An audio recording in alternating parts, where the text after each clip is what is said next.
What up, No Horsing Around family? Back at it again.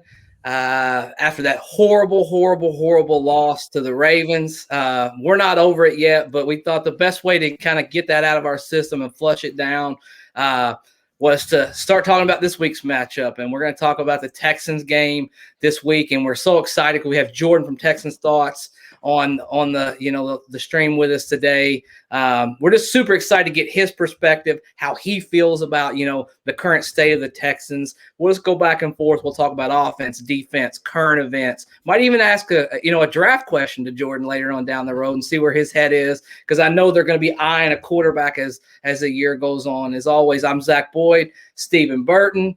Check us out on Twitter, YouTube. We're everywhere, man. Like, share, rate, review, subscribe. And we're asking everybody to join the No Horsing Around family. Stephen, what you got, man? Where you at? I'm better. I'm better than the last time we talked, which was Sunday night. But I will also jokingly say it's been a very interesting week. Because, and Zach, you know this, because of the massive amount of interaction that we got from the Ravens fans, even after the loss. Yeah. I think I had talked to you a little bit.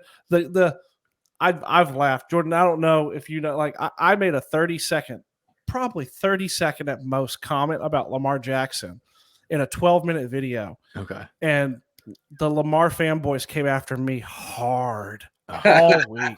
They're still coming at me today. Yeah. I was like, oh my gosh. So I'm just happy to move on and flush it and move to the Texans. For sure. First of all, thank you guys, Zach and Stephen, for having me on. Really appreciate the opportunity. But yeah, man, some fan bases can be so lethal, so toxic, especially if you're on Twitter. I mean, oh my goodness. But I'm very excited to talk ball with you all today. And I will say, Texans fans, they can be a little out there, just like Ravens fans. So be careful as well.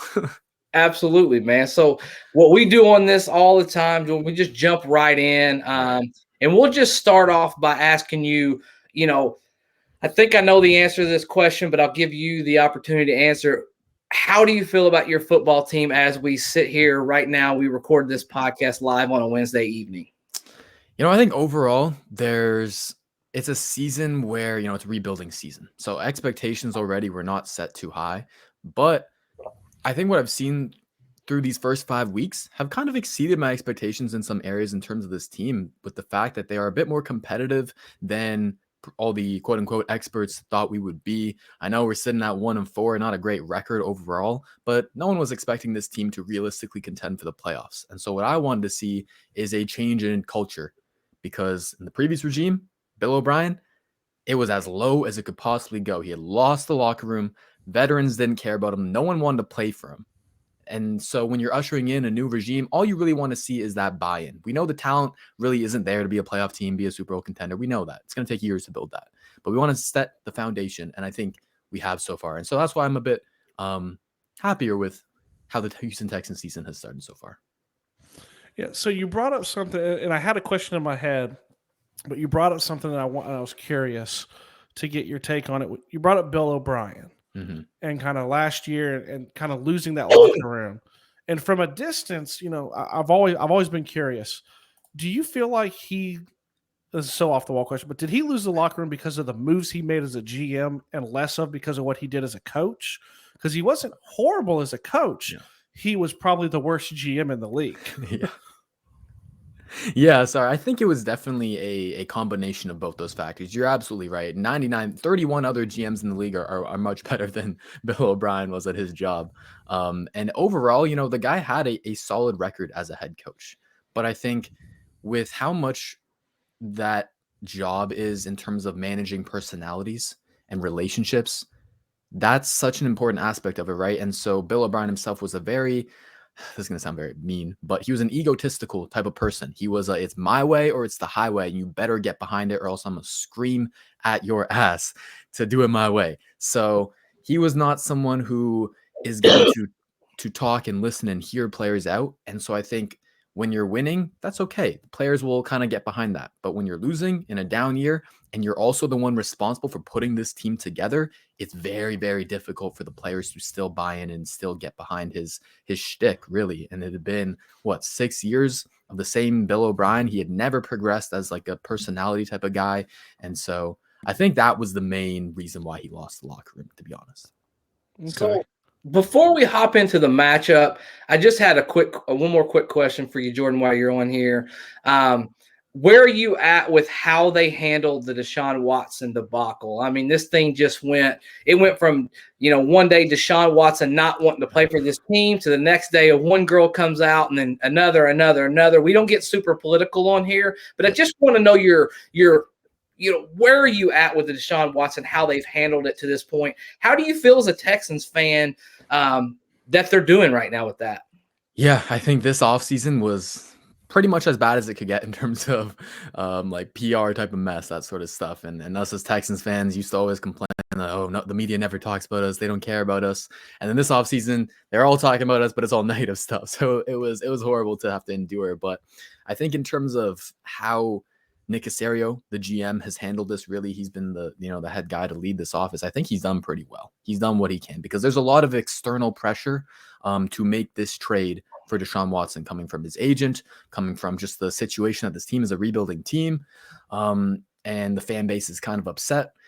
And so I think it's very great that Nick Caserio has stood his ground for as long as he has. He's had offers. Teams have been interested. They've been calling.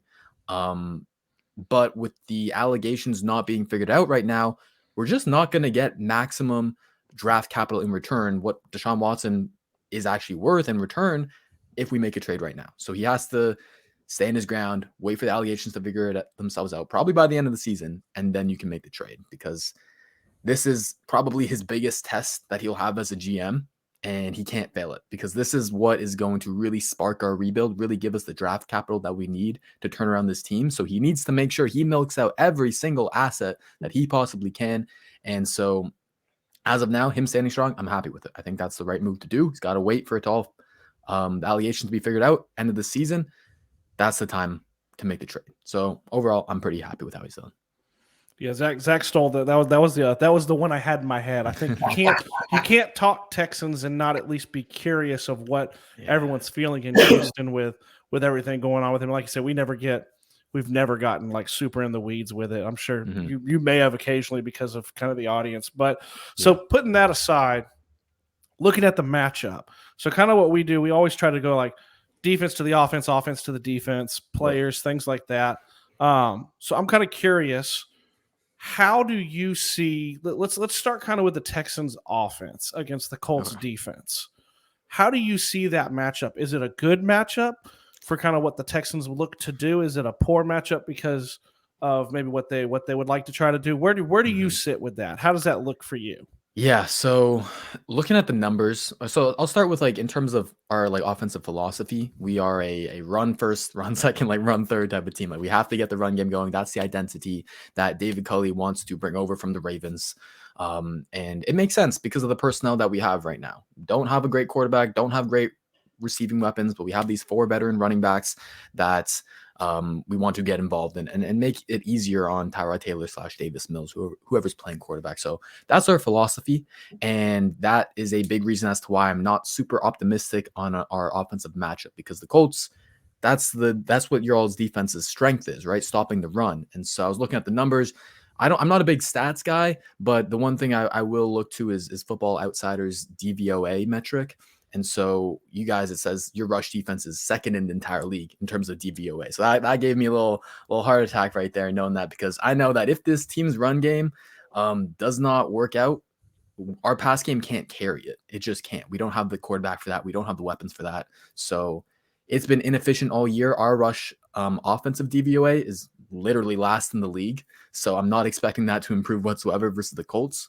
And so it's going to come down to Davis Mills converting on these 3rd and longs and building off of that amazing game he had versus the Patriots. I really hope that can be a big stepping stone for him and he can have some more consistent play. Yeah, I wanted to ask a quick question, Jordan. Brandon Cooks, when I was going through the stats, I mean, it is.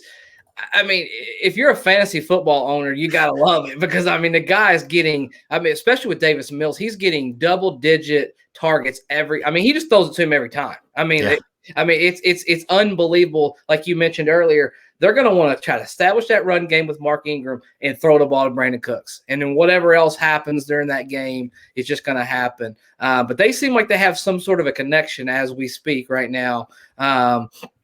Do you envision a guy like Davis, that can play past this year, or do you think he's literally just that bridge quarterback to get you to the draft to where you select that guy and then life goes on, he'll be a career backup? I was never super optimistic on the Davis Mills draft pick because, in my opinion, I thought Mills was a guy who, he's going to be a career backup, or at very best, he's going to be, an Andy Dalton, like an average starter. That's probably his ceiling, in my opinion. And so seeing what he's done so far, it's been ups and it's been downs. It's been big peaks, big valleys. I mean, the Bills game where we got shut out 41-0, he had historically the worst quarterback game of any Houston Texans quarterback. And that was a little bit to be expected because he's a third I love round. to hear that. And the thing is that was a bit to be expected because he's a third round developmental quarterback. He had 11 college starts at Stanford. He was raw and he shouldn't have been starting that early. But Tyrod Taylor got injured, unfortunately, and he got thrown to the fire against a top 3, top 5 defense in the Bills. So after that performance, I was not expecting him to bounce back the way he did versus another like top 10 defense in the Patriots and look lights out for about 3 quarters. So I think this next game versus the Colts is going to tell us a lot because, like I said, he had one really amazing game and one really, really just forget about that game. So this Colts game will really show me, what side of the spectrum is Davis Mills really going to end up on, because Tyrod Taylor is supposed to return from his injury after the Colts game, and all signs from David Culley, the head coach, are pointing towards Taylor's going to be the starting quarterback. So this Colts game might be the last game to see out of Davis Mills for this season. If he does great, if he lives up to that Pats performance, I think he definitely has the potential to be a guy that they go to next year, especially with how weak this quarterback class is for the 2022 class. So that was actually, I was curious when you were talking about Taylor, was what his timeline was for him returning, because of kind of I've been and I've been thinking the entire time. I joked with a buddy of mine that a trade that I looked at was Deshaun Watson flipped for Tua, just because that's when you've heard all the time. Yeah. My question, I mean, as you sit there too, like you're talking about, you want to establish the run, right? And the Colts do have a strong run defense. I'd be remiss if any Ravens fans are on and watching this at some point. We did stop the streak. You did not get 100 yards. Just saying. Add a little more fuel to the fire with the Ravens fans, but it's a little poke. But I guess my other question is, as we sit here on our defense, we struggle to get to the quarterback. It's a big struggle for the Colts. What is the pass protect? What does that look like in regards to the Texans? Are they better at the run block? What does that? Because that is a struggle for the Colts this season. Yeah, so their run blocking is horrible. It might be the worst in the league. Now their pass protection, on the other hand, when they're just dealing with a 4-man rush, I would probably put them in the upper half of the league. Now that is when Laramie Tunsil is healthy. And he just had to have thumb surgery. So we're going to have our backup tackle, Jerron Christian. And I'm a little less confident in that. But are the Colts a team? They're a team mainly to rush for and not do too much in terms of blitzing. Am I correct in that? Yeah. They're pretty vanilla. That's a sore subject. That's so nice. That's such a nice way to put it. They are about as boring of a defense as you'll ever get to watch. I mean, they're not gonna trick you. They are what they are. They play a base 4-3 defense. They play zone almost exclusively. That's even when a guy's throwing for 200 yards in 1 quarter against you and leading the biggest comeback in NFL history. I just had to get that last little bit out of my system and we'll move on. But Zach. Woosah. Defensively, we've not been. I think I'm speaking for Steven as well, but I think we expected to be a little bit better on defense this year. I really did, but we haven't had any pass rush. We struggled to get to the quarterback without help, and every once in a while we'll blitz a safety or we'll blitz a linebacker.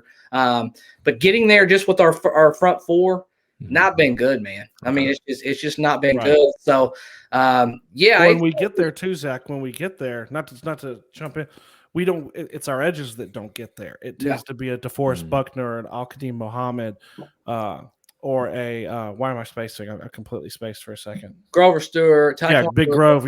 It's our D linemen, not necessarily our pass rushing edges, and they're really struggling. So I mean that it was a curious thought for me, just because that's an area of huge struggle for the Colts right now. Yeah, so I think that would be one of the stronger aspects of our offense, and also with the fact that, another way to combat the pass rush in terms of the offensive side of the ball is just using the quick game. And so that's what our offensive coordinator, Tim Kelly, really wants to do, is get the ball out quickly so that you don't even have to be sitting back there for 3-4 seconds and let the rush get to you. We're going to do a lot of screens, a lot of quick game stuff. We'll go 5 wide on occasion.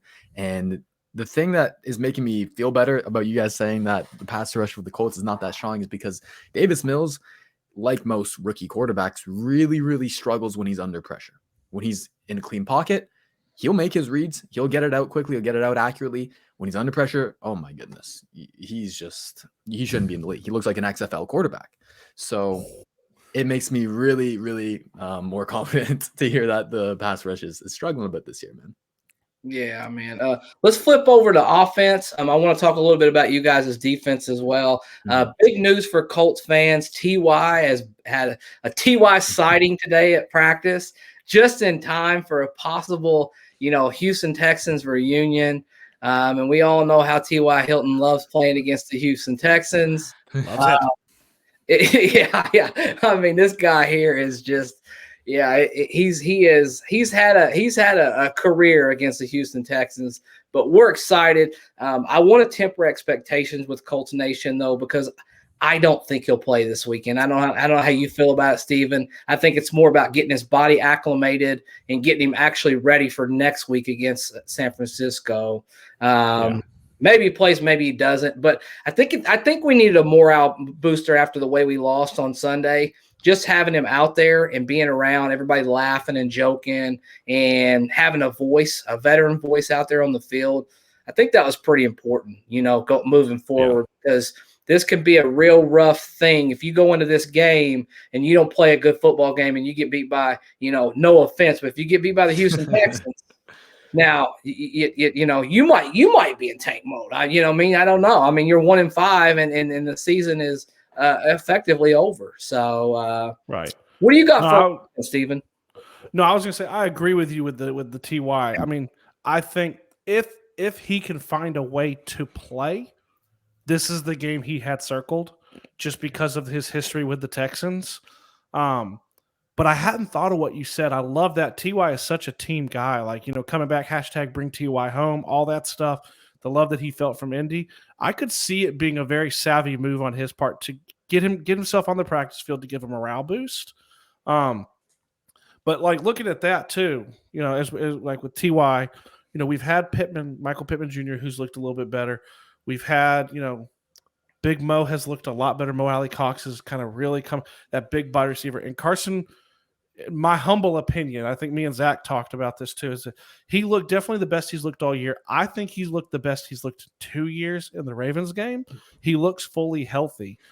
I'm curious what's a player specifically, because I'm not as well versed since you guys have lost so many players that I know that us as Colts fans knew, that we knew those guys were on the defense. You had to look out for them. Who's kind of that stud, that guy that you guys look to, who leads the defense, who's going to put his kind of draw that line in the sand and say it's not happening? Yeah, I think probably our best player on defense, I have to say, is Justin Reed. He's going into, the 4th year now, I believe. And he's basically our strong safety. He's very good in coverage, in zone coverage. That's what we like to play a lot with Lovie Smith.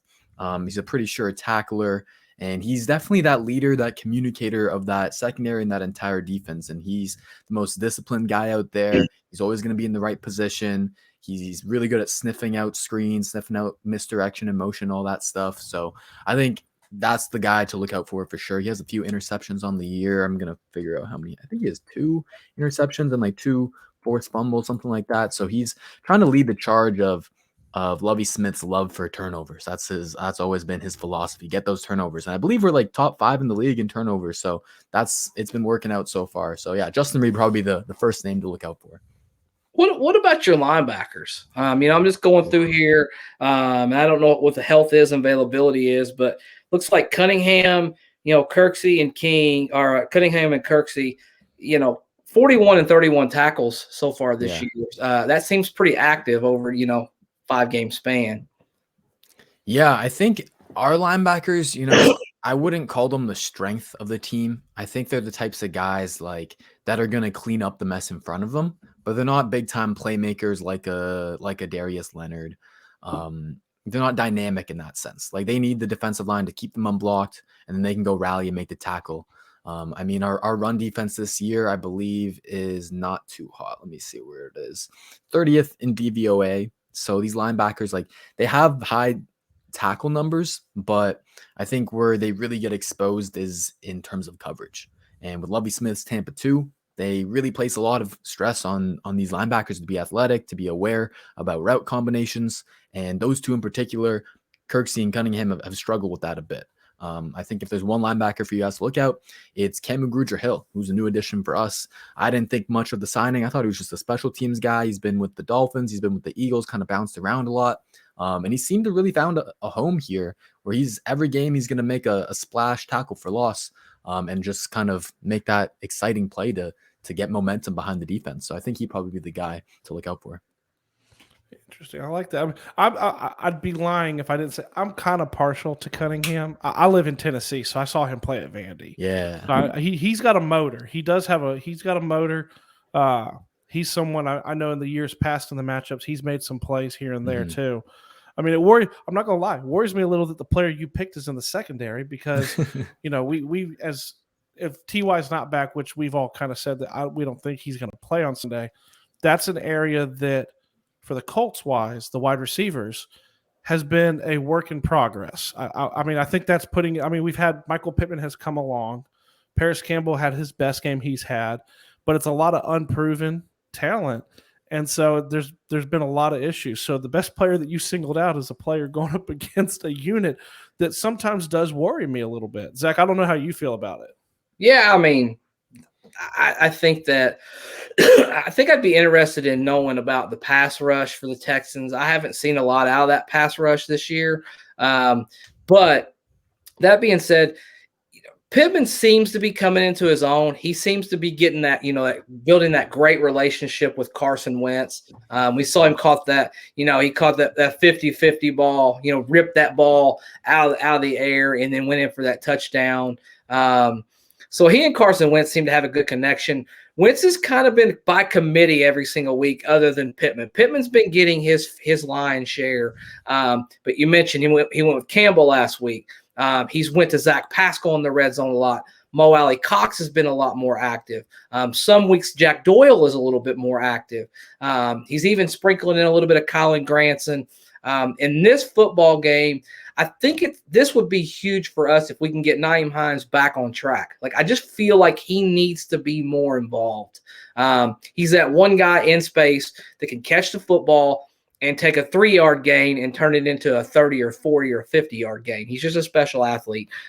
So that's what I look for us to do. And they play a very similar style defense that we play. Lovie Smith, Tampa 2, Tony Dungy. Those guys, they all kind of came together from that same era.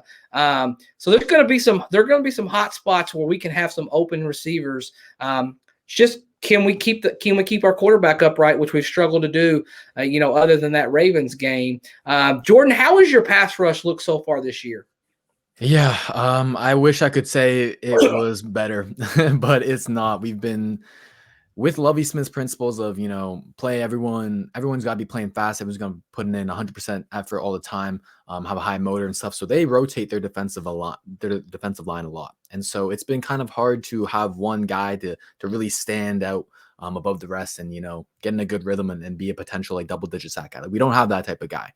Whitney Merciless is leading the team in sacks, and he's a shell of himself that he has been in, when you guys have probably seen those tougher Texans defenses when he was getting double-digit sacks every year.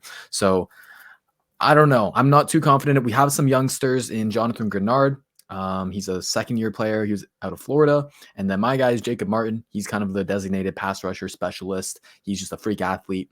But I think I'm curious. I know your offensive line in particular, really the entire team, but the offensive line has dealt with a lot of injuries so far. What does the O-line configuration look like for this week versus the Texans? So Quentin Nelson is out. Mm-hmm. He's in IR. He's going to be out for another 2 games. Braden Smith is looking. I didn't see it today. He has not practiced still. It's a very weird, mysterious foot injury that no one really knows what this is. But he's missed 4 games.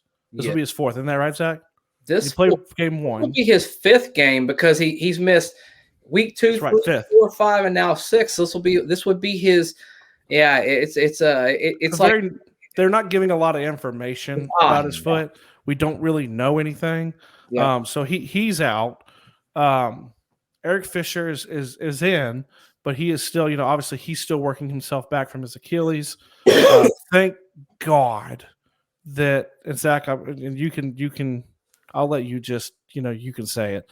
They're not playing Davenport. We know how bad he is over here. Thank God.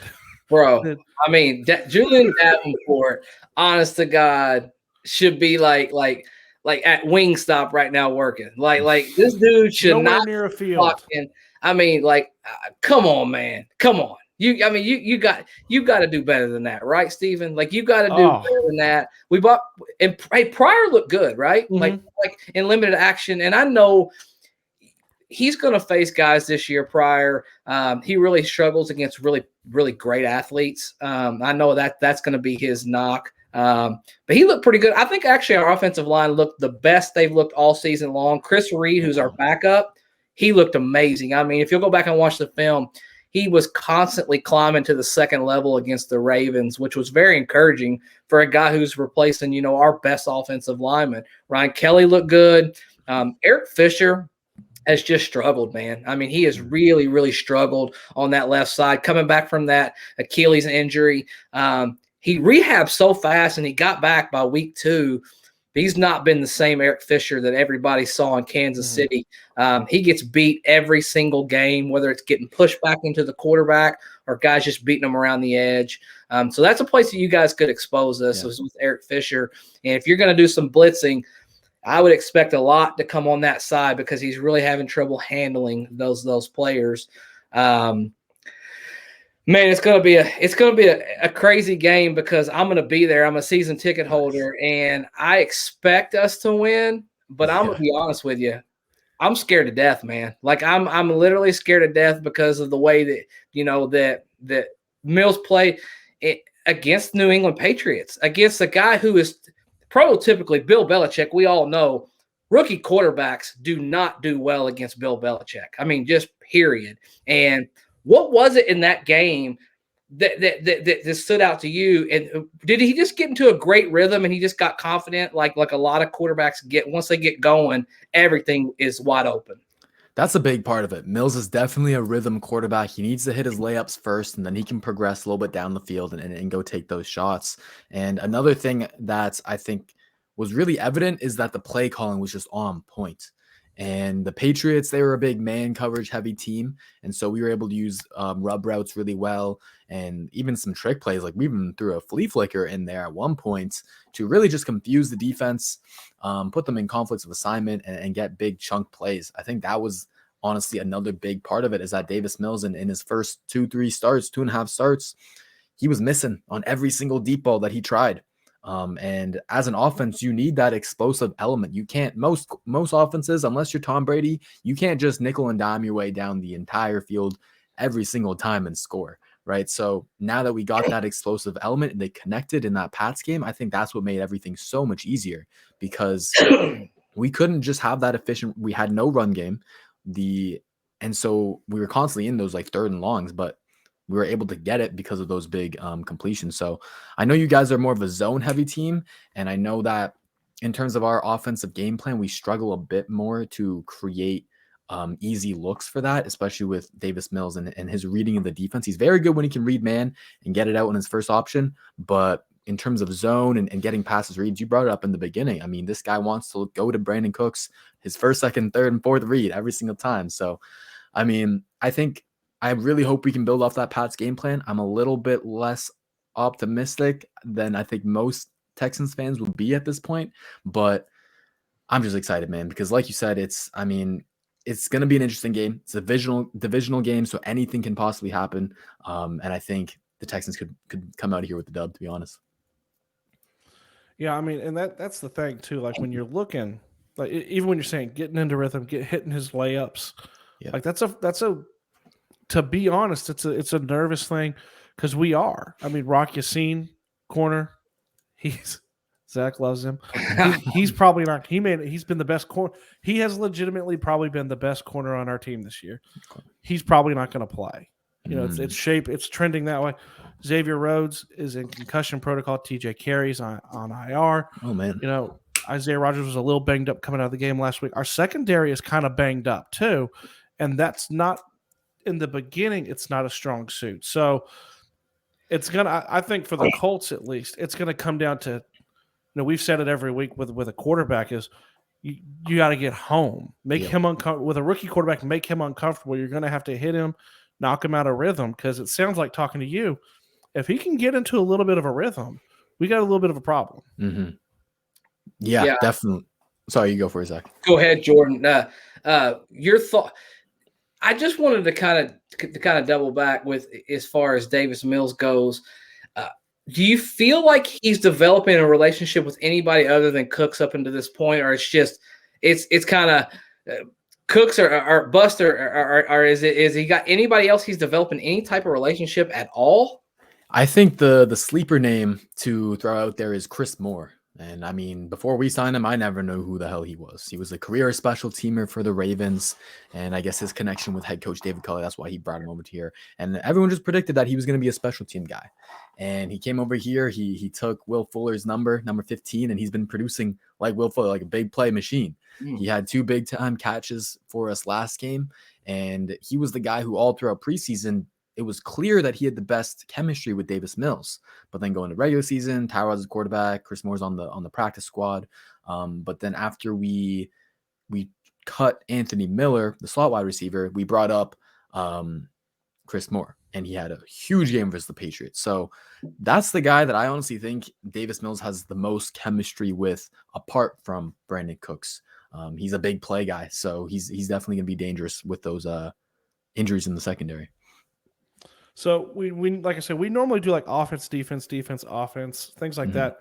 I'm curious because so much. There's one other matchup I want to talk about. It's not one we normally do, but there was so much talk in the offseason for the Texans with the Deshaun Watson stuff and finding a head coach.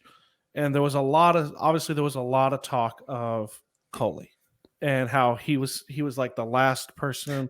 It was like a token hire to try to appease possibly Deshaun Watson. How has he been? You know, I'm interested to see like the matchup between him and Chris Reich, you know, but how has he been for you guys in your perspective? Has he exceeded expectations? Has he shown like an inability to like handle the flow of a game? Like how's he been? Yeah, so I'll be honest. David Culley was not my first, second, third, fourth, fifth option as a head coach. That's not who I wanted, right? We all want to be enemy, Robert Saleh, Brandon Staley, all those big names, and Culley came out of left field. Like, who the hell is this guy? He's been in the league for 30 years. He's never been more than an assistant coach, nothing. So it was definitely crazy, and I definitely did not have high expectations. But I think I was wrong in setting my expectations out of Culley. I wanted the guy to, you know, lead us to a Super Bowl. Because I thought Deshaun Watson was going to be on our team. I thought we needed that guy to go to the Super Bowl. But with Deshaun, that whole situation, we became a rebuilding team. And so a rebuilding team doesn't need the smartest guy in terms of the X's and O's, right? We don't need that Eric Bieniemy. We don't need that Robert Saleh. And so we need the culture changer. And that's what David Culley is. He's not the guy who's going to take over the offense or take over the defense and just be the smartest guy in the room. That's not him. He's going to delegate his duties. He's going to let them do their thing, offensive coordinator and defensive coordinator. And he's just going to focus on building that culture. And that's what we started off talking with, is having that culture change, having that buy-in, and getting these guys to just compete no matter what the score is, no matter what our record is. And so looking at that, he has exceeded my expectations for sure. Now that's the positives of David Culley. He's not perfect, no, for sure. And you see his rookie mistakes that a lot of rookie head coaches make, for sure, in terms of the in-game management part of it. In terms of buying in, all that culture stuff, great. In-game management, he's been horrible. He's been Bill O'Brien bad, maybe even worse.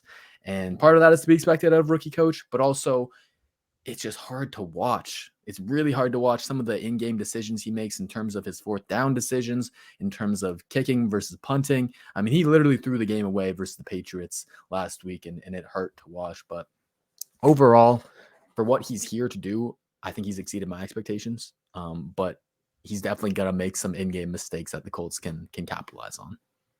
Hey, Jordan, I got a question for you.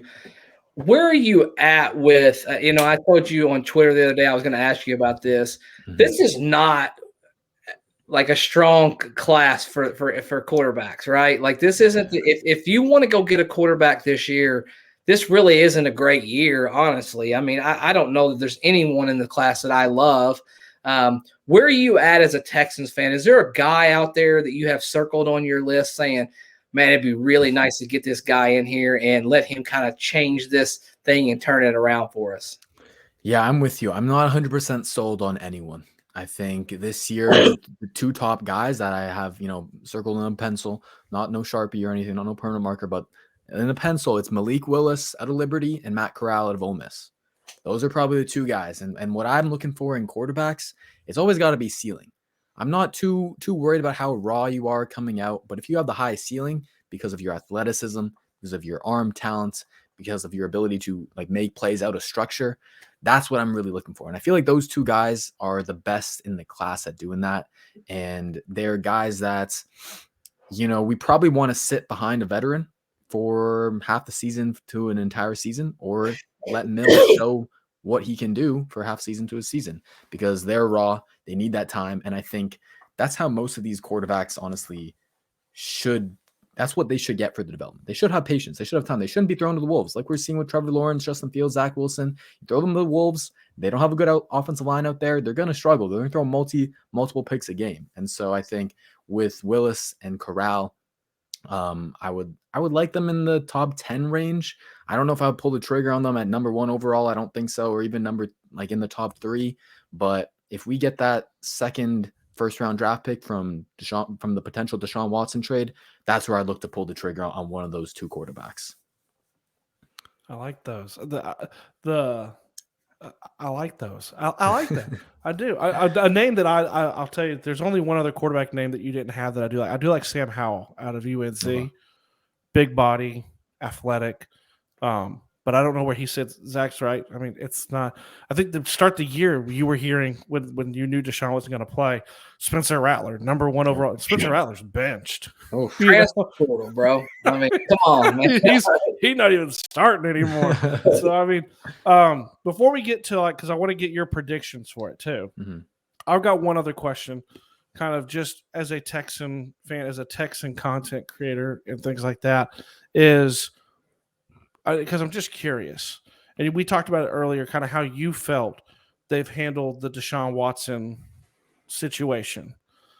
I'm curious, how has the overall fan handled and felt how it's been with him being there, being kind of, for lack of a better word, quarantined off and being inactive on game days? Right. Are there people still in Houston that will call for him and want him to play? There are, but it's a very, very small part of the fan base. I mean, I probably put it at single digits in terms of percentages. Wow. I think with the severity of the allegations that are against him, that obviously is such a sensitive and important subject. And then also on top of the fact that he's sitting out and not playing, not being part of the team, people are giving him the label of being a quitter. And I'm not going to sit here and say whether that's fair or not. I'm not going to get into the allegations or anything until they're figured out. But that's definitely what I would say majority of the fan base has gone to in terms of the label of Deshaun Watson, because he's sitting there, he's getting paid, but we don't see him on the team on Sundays. We don't see him in practices. He's not there in energy. He's the He has a non-football related injury every single week. He's on the little loose leaf of inactives every single week. And it's just hard to see because this is a star quarterback who he got his big time contract. He pledged to the fan base that, he's going to do whatever it takes to bring this team a championship. And a few months later, he's gone and he wants out. And he has never really given an official statement as to why, what the team has done wrong. It's all been rumors. Mm-hmm. And it's just been a really shitty situation to have your star that you look up to, that kids want to model their game after and seem like an amazing person off the field, to hear the stuff that come out about him. So it's easy to try and kind of alienate him as a fan and say, oh, he's a quitter, that we don't even want him on the team anyways. And so that's where I think majority of the fan base is kind of leaning in terms of their perspective on Watson. Yeah, Jordan, I can totally relate to that. Imagine, your NFL quarterback retiring in the middle of a football game, like an actual football game, like Andrew Luck did. I mean, it's a different type of gut shot, because you expected to have this guy for the next 10 or 12 years, and there's nobody that can question his talent level. We're getting if you're ever on this show again, Jordan, I want to let you know we get photobombed one time. Courtesy of Steven's daughter, we get photobombed every single time. This is our resident photobomb. And she felt the need to show Zach her new puppy Daisy. Yeah. So she's been coming for months. She photobombs every single episode. Everyone comes to expect it. Okay, go on. So what I would like to do is, before we do predictions, we'll go around. I'll go me, Jordan, and Steven, you can end it up. I just want to talk about what you think what you think our team or our version is going to be of this football game plan wise. And I'll just kick it off saying that, I think the Colts are going to try to establish the run early and often. They've ran the ball really well the last 2 weeks. And then off of that run, they're going to have to try to go with some deep plays, man. I really do. I think they're going to try to start stretching the field. They're getting more comfortable with Carson's ankles. You feel like he's more healthy now. You feel like he's a little bit more in control of that offense. And then defensively, I think they're obviously going to stop the run. That's their big thing. But I think they're going to play tighter. They're going to play a different style. And I would expect that the Colts will blitz a little bit more this week. Young quarterback, he mentioned earlier, Jordan said he doesn't do very well when he gets moving in the pocket and he gets frazzled and he's got a lot of pressure. I don't know many quarterbacks to do well, especially a rookie quarterback. So I expect a little more pressure than we usually have. Maybe dial up a Akari Willis, Kenny Moore, Darius Leonard, Bobby Okereke up the middle. But that's definitely what I expect from the Indianapolis Colts. Jordan, what's your side from the Texans? What do you think they got to do? What do you think they're going to try to do to win this football game? Yeah, I think the offensive game plan is going to be pretty similar to y'all's. I mean, establish the run. They're going to play in heavy personnel, bring 3 tight ends onto the field, and really try and run it up the middle, run it up the gut. That's their identity that they want to play with. And then off of that, they'll do some play action. They'll use some screens, some motion to pick out some easy yardage. But they need to definitely, I think, in terms of what they need to do to win. So that's their game plan. And then what they need to do to win is they got to finish in the end zone. I think this game is probably going to turn into a bit of a shootout in terms of the passing game. And so we got to make sure we're getting 7 points and not 3. That's going to be super, super important for us. And then on the defensive side of the ball, Lovie Smith has been known for his Tampa 2, and he called that a lot early in the season. And I think these past 3 games, he's switched it up a decent amount. We're playing a bit more single high defenses, throwing in some man coverage every once in a while. And since you guys mentioned that T.Y. might not play and your wide receivers struggle a little bit, I could see us play a little bit more man coverage and try and get away with that. But they're not going to blitz too much. In terms of their game plan and what they need to do on defense is definitely force some turnovers and lock up in the red zone. This is a defense that doesn't have a lot of talent overall, but they've been able to be pretty decent overall. We're 15th in terms of defensive DVOA because of the turnovers that they've been able to get and give the offense a short field with the ball. So that's definitely the game plan for the Texans to get this dub. Yeah, I think I'm similar to Zach. I think it's going to be offensive-wise, it's going to be establish the run. And hearing you say kind of throughout this too, that's stopping the run is not necessarily the Texans' strong suit. Yeah. So I think that they're going to look to get Jonathan Taylor established. I could see them, because we're another week out and Carson's a little healthier, he you could be looking at some bootlegs. He could be running some more of those things, trying to get maybe a couple of designed runs in there for him, and then look to hit the deep ball. I think in the Ravens game this past week, the announcers kept saying it, and it made sense. I think Frank Reich and the Colts had heard that they were not an explosive offense, and they went to prove that in the Ravens game by going more downfield than they had all season. But I also think that's due to Carson being a little bit healthier, understand the playbook, things like that. So I look for that from the offense. On the defensive side of the ball, I'm really interested to see how they bounce back. I think they're going to look to shut the run down and put the game on Mills' shoulders and say, because if he beats you, what are you going to do? Props to him. You if he has a 400-yard, 4-touchdown game like Lamar Jackson, what are you going to do? The defense, just throw your hands up. It's what the heck? And that's not anything against him. But I think they're going to look to do that. I think they're going to look to get to him in different ways. We're very well known. Earflus is very well known for blitzing a Kenny Moore, for blitzing a Julian Blackmon or a Darius Leonard, for doing those kind of. I think they're going to look to create pressure in different ways to get him uncomfortable. But I'm really interested just because the Texans are coming off probably one of their best performances, that even though they didn't finish it, one of their best performances, and the Colts are coming off just a demoralizing heartbreak of a performance. And at the same time, the Colts under Reich have been known to bounce back. They don't kind of lay in it for too long. But I'm unsure, and it's a division game. So kind of as like Zach said, let's kind of go around. I want to get predictions. We always do predictions at the end, kind of the episode. I'm gonna say one thing, and Zach knows this. Hey man, you remember I was 1 point off on the Dolphins one. Yeah. I've never said that. I picked 28-14. It was 27-17. This is true, man. Hey, it was close. Hey, even the sun shines on a dog's ass twice a day, Steven. Don't forget that, man. The second one is Rocky Sean playing really well. You're gonna look really good in that 26 jersey, man. That's so true, Jordan. Just if you don't know, we have a little bet that if Rocky Sean plays Pro Bowl level, Zach has to wear a Rocky Sean jersey that I will purchase for him. Oh man, which I will not be doing. Okay, so Zach, why don't you go and we'll kind of go around with the predictions. All right, I'll start off. For me, I know this is going to seem like a big homer week for me, but I really feel this way. I think we're going to beat the Texans 31-13. I know that sounds a little bit harsh, but I just really feel like our offense has really gotten to a point where we've started to gel, and I feel like our defense is embarrassed. They're pissed off. They've got something to prove. They've got an opportunity to play against a rookie quarterback. And historically, when we play against rookie quarterbacks, we tend to turn the ball over for that team a lot, man. We usually get the ball via strip sacks, fumbles, interceptions, pick sixes. We've had a lot of luck against younger quarterbacks. I know it's a division game. I know neither one of our teams are playing the way we want to, but I think the Colts play pretty well.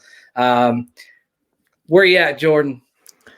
Yeah, so this might sound like a homer take as well, but I do think the Texans are going to get the dub, but it's going to be a really close game. I think it's going to be a one possession game. In terms of actual score, I'm always horrible at these. I've probably never gotten one correct, but it's probably something like 27-24, maybe 24-21. It's going to be like within a field goal, come down to the last drive, something like that. I just think the Texans are going to get the dub because they feel like they had let the one get away from the last Patriots game. Everything was clicking. The offense looked as great as it has with Mills. He was on fire. And I think the defense, they feel bad. They feel like they let the game slip away and was part of their fault. And so I think this team's going to come out hot for their division game. First matchup with the Colts. Like you said, division game, anything can happen. And I think Mills should hopefully build off of that amazing performance that he had and torch a injured secondary, a team that is struggling with their pass rush. And historically, they need to blitz us to get pressure, but they historically aren't really a big blitz team. So I think in terms of the Colts need a lot of things to happen that don't historically happen. Whereas the Texans, hopefully they ride the hot hand of Mills and bounce back from that tough loss versus the Patriots. So I think they're gonna get the dub, but it'll be a really close game. You're tiebreaker, Stephen Burton. Well, see, I love this though because because most of the time there's no such thing as being it's you do a Texans podcast, we do a Colts. I'm hard pressed not to pick the Colts to win a game, just like you're not going to come on here and pick the Colts to beat them. Yeah, I would have been shocked. I'm somewhere in between. So hearing you talk, Jordan, we do know. I mean, the game is always tight. The game between the Texans and the Colts, they're always closer. But at the same token, I think the same thing could be said about the Colts that you were bringing about the Texans. Is the Colts definitely feel like they let one get away on Monday, a very much needed win against a very good team that they should have closed out and they didn't. The defense, we've said it on here. The defense itself is full of kind of those dudes who take great pride. I mean, Darius Leonard is still snapping screenshots of people shit talking him on Twitter. So I mean, I think it's good. I think it's a little high scoring than I think the Texans put up a few more points than Zach thinks. I think that it's a little bit closer. I'm gonna go 31-21. I think it's still close. And we've not really shown, Colts wise, the ability to really shut down and shut out any offense this season so far. I don't know if it starts there. I mean, I could see turnovers. I could see some of those things. I do think they're going to come out. There's a real possibility they could come out and lay an egg. There's a real possibility they could come out to prove a point, to kind of just really try to hammer a division foe. So, I mean, yeah, that's kind of where I sit with it. So, here at the end, so once we do those, I want to give Jordan, I want to make sure that we give you a little bit of time here to make sure you tell everybody where they find your show, where they find you at Twitter, Facebook, whatever it is. Tell them where to get it to, so they can go and check you out too. Yeah, thank you guys one more time for having me on. Really appreciate you guys reaching out, and hopefully we can talk again later in the season, maybe for the second matchup, maybe for draft season. But yeah, you guys can find me at Texans_thoughts on Twitter, on Instagram, my YouTube, where I do similar stuff like this, like post-game streams, as well as film breakdowns of the game, is Texans Thoughts on YouTube. I write for Sports Illustrated. I'm doing a bunch of scouting for college football for that, so you can also find my articles there. And also for Texans Unfiltered, that's my that's where I cover the Texans for as well. So if you got any friends that are Texans fans for whatever the reason, send them my way. I got you guys. But yes, thank you again, Zach, and so much for having me on. Appreciate you guys. Absolutely, man. Hey, it's just so cool to have, that other voice. And we can come here, and we've done this 2 weeks in a row, and we've always had a respectable guest come on here. I know we want to win, you want to win, but it's just cool talking to you and, watching your YouTube videos. We knew your head was right. We knew you were where you need to be. So thanks again, man, for hopping on. I guess before we go, I'll just say it's go Colts, right? Everyone's going to say the same thing. I mean, well, Jordan, I don't know if you've ever watched it. We always end them the same way, and I'm going to add you in here. I love everybody. I love people. Well, I love you. Zach loves you. I'm pretty sure Jordan does as well. Thank you guys for tuning in. We'll check you guys out next time. Peace.